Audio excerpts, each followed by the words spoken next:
महायुतीच्या आभाराच्या म्हणजे शिवसेनेने आभार लोकसभेच्या निवडणुकीच्या आभार मेळाव्यामध्ये आमदार किशोरप्पा पाटील यांनी मराठा समाजाचं आरक्षण आणि शेतकऱ्यांच्या कापूस प्रश्नावर हे येणाऱ्या काळामध्ये विधानसभेत हे पिल्लू नावाचा प्रकार हा निघू शकतो अशाबद्दलचं ते वक्तव्य वापरलेलं आहे.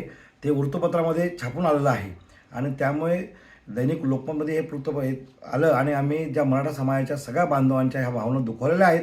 मराठा क्रांती मोर्चाचा राज्याचा समन्वयक या नात्याने मी सचिन सोमवंशी या ठिकाणी या घटनेचाही पण निषेध करतो आणि त्याने आमदारांनी आणि सरकारने त्यांची भूमिका जाहीर करावी. मराठा आरक्षणाबद्दलची त्यांची भूमिका काय आहे म्हणजे यांच्या बोलण्यावरून मराठा आरक्षणाची गांभीर्यता हे सरकारला किती आहे, सरकारमधल्या प्रतिनिधी जे आहे विधानसभेचे यांना किती आहे हे दिसून येतं. म्हणून कृपया आपण जाहीर करावं की आपली भूमिका नेमकी काय आहे आणि आपण पिल्लू हा शब्द जो आपण वापरलेला आहे हा पिल्लू हा कोणत्या अर्थाने वापरला होता आपण हे लवकर आणि तातडीने जाहीर करावं आणि मराठा समाजाच्या आपण माफी मागावी अशी मी मागणी करत आहे.